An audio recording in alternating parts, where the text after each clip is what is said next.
Hi guys, my name's Elliot Timothy Harlin Bethel, and amongst other things I am a storyteller, an energy worker and a master faster. And today I wanted to talk about many things, but one of them being social media. I have a kind of love-hate relationship with social media.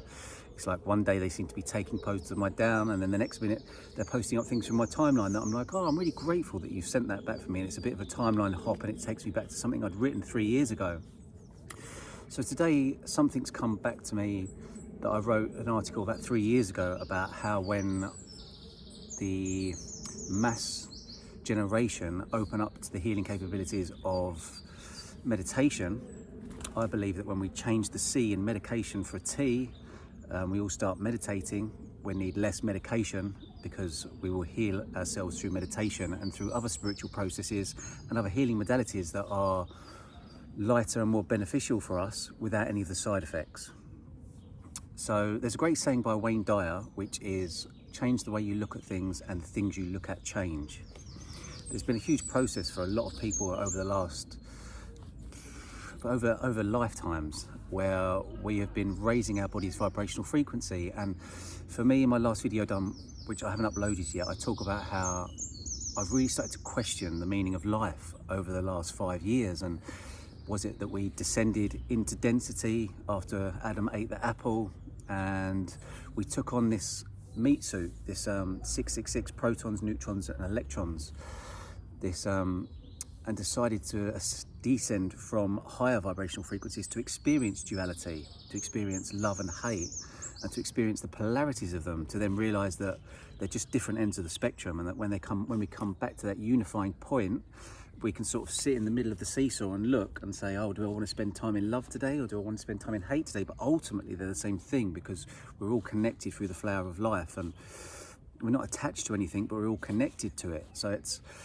we make our decisions of where we want to go each day by our thoughts and feelings, and what we give our attention to. Tony Robbins says wherever your attention goes is where your energy flows, so therefore we create more of it. So if we're giving our attention to things in the media which are generally fear-based, and I don't watch any of the news and I haven't watched any of the media, but sometimes it's a little bit hard to get away from it. And I've noticed that for the last 6 to 9 months, every time I walk past a newsstand, they're trying to pump you with that you'll need this passport to do this, you'll need this vaccine to do this. You don't need any of that. Like, you're free now, but by giving your attention, your energy to that shit, you're creating that. So just take your biggest power away from it, your attention, and it fades away. It's not there anymore. With this weekend, there's none of that in the newspaper. It's amazing how everything's Prince Philip, trying to get your attention back on the royals. It's psychic energy. So when you place your attention with something, you're empowering it in the non-physical. And when you empower something in the non-physical, you bring it into the reality. There's a great book called The Master Key System. It was written by Charles F. Haanel in 1915. And he talks about everything can be traced back to a thought form. In the beginning, there was the Word, and the Word was God. Now, everything started as a thought form, and then the more we thought about it and the more people thought about it, so there's one thought form, I think about it, boom, that thought form's there, you think about it, boom, boom, boom. We all look at it from different angles, and then bang, this thought form gets drawn into the 3D, because everything that we believed, everything that we see today is nothing but an accumulation of mass beliefs and thought forms.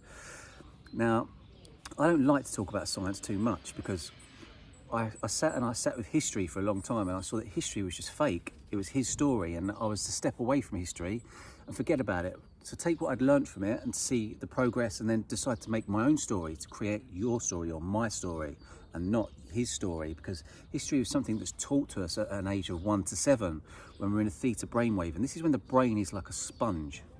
So we absorb a lot. There's a saying, give me a child from the age of 1 to 7 and I'll give you a man. We can go back into a theta brainwave when we meditate. Some people can get into a delta brainwave, which is almost like a very, very, very deep sleep, or almost like dead. When we can reach these states of consciousness, the subconscious is more accessible. So we can change the old programs and paradigms that are in there, and ultimately unlearn things that we've learned from a very young age. And some of these things we learn at a very young age can be holding us back. I've been creating a healing modality for the last 4 or 5 years, and I'm holding my first retreat next month on the 15th of May. And a lot of it is based around how the human body is around 70 to 90% water, And they're now creating computers with water as memory, because water stores a lot of memory in it.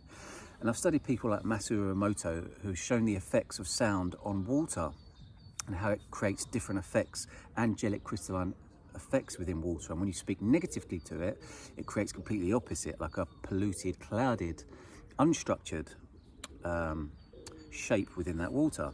And it's the same with sand. When you play frequencies to sand, when it's laid down on a flat table, if we're 72% water, then ultimately the things we say and the things we speak and the frequencies and vibrations we speak have a huge effect on the water in our body, which then affect the energy that we put out, which then affects the energy that comes towards us.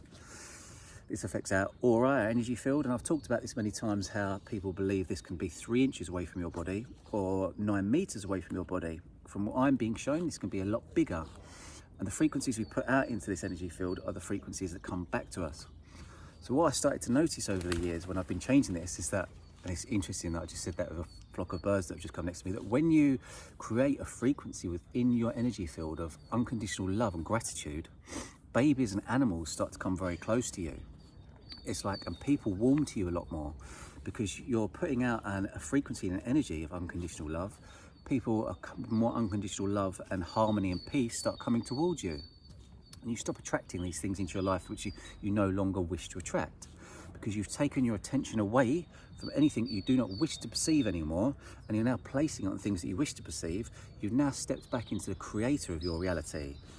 We are all gods of our own reality, and the great thing about it is we're multi-dimensional as well. So I'm sitting here talking this to you right now, but somebody could be not too far from me, and I might not even be able to see or realize what they're experiencing, because their frequency and their vibration is theirs. And two frequencies of this and this, say love and hate, they can't be in the same sort of field at the same time with each other, although they are the same thing. They're at different ends of the spectrum. So today I just wanted to talk about some of the books that I've been reading as well. So there's a great book called Ancient Egyptian Celestial Healing, and I'm going to post some snippets from this book in the pictures, or put some links so that you can take a look at some of the stuff, because I think it's very relevant for today, and how mental health and how fear can be combated using meditation. And I've always been a very, very big lover of symbols and signs and words that you can just change one letter in and it completely changes the polarity of it. My first ever tattoo was this tattoo which says death when you look at it one way, and then when you turn it the other way it says life. I later on regretted that tattoo, but it still has a lot of symbolism and a lot of meaning for myself, and it did show me that when I was 17 years old I was very interested in these things. It's like a Facebook time hop. When I started to look at the tattoos I was getting at the time, and looking back at why I chose my family to be my family in this lifetime, and the lessons I was going to learn from my dad and the lessons I was going to learn from my mum, although at the time I didn't appreciate the lessons they were teaching me because I wasn't aware of them, because I wasn't taking a step back and looking at it from a different point of view, change your perception just by, there's so many different ways you can change your perception, just by changing up a thought, by deciding to look at things from somebody else's point of view. It's a beautiful time, and there's a lot of people that believe that we've just entered, astrologically, we just entered a new dimension, a new world.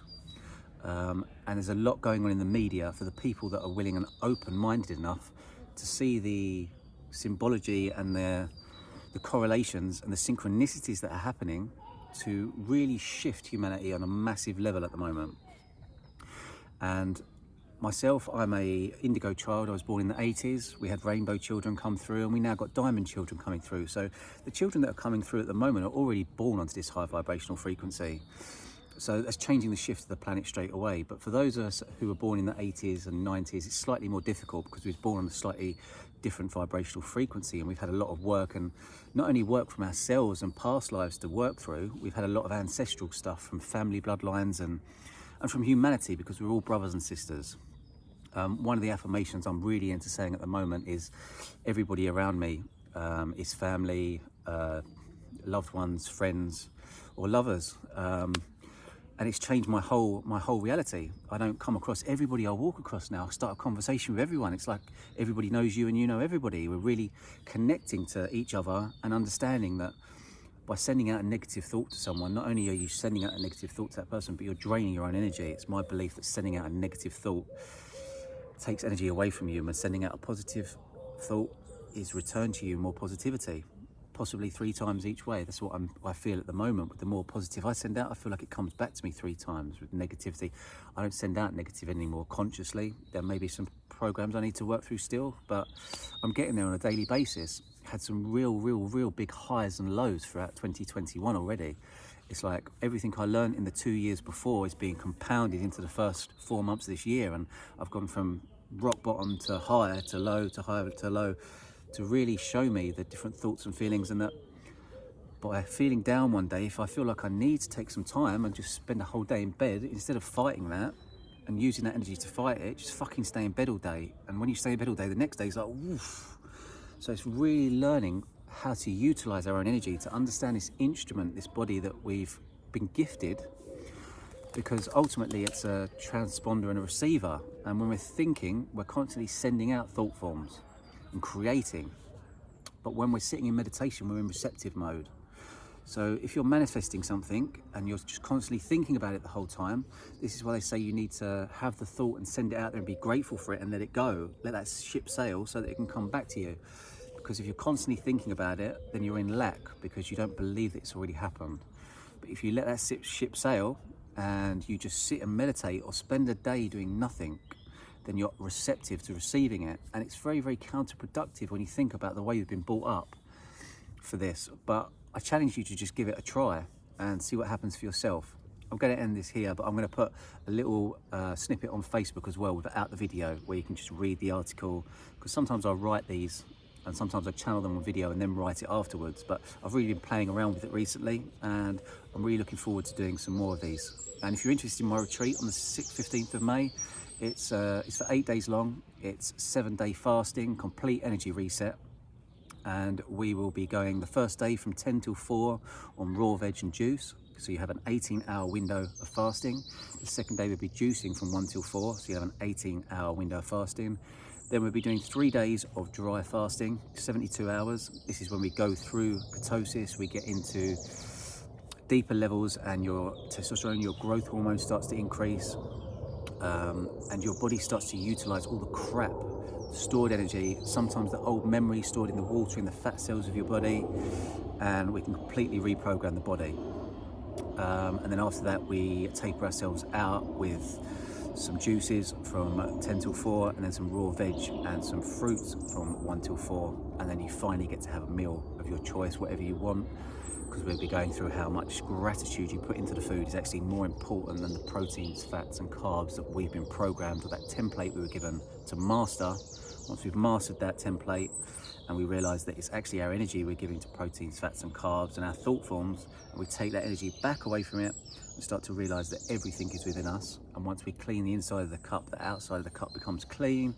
All of the metaphors and parables within the Bibles and books that we used to read growing up, or specifically I used to read growing up, that I didn't understand or didn't respect because I hadn't read them enough and shone enough light on them, shone enough torch on them, now start to become very purposeful and meaningful, and actually lead the way and show us that most of these books are actually showing us how to clean this vessel so that we can ultimately embody our higher selves, our souls, our Merkabas, our light soul bodies. Because if we're not vibrating at a clean enough and a pure enough state, then the two start to shift out. And I can go on stories about world wars and all sorts, but we'll save that for another day. I want you guys to have a great week.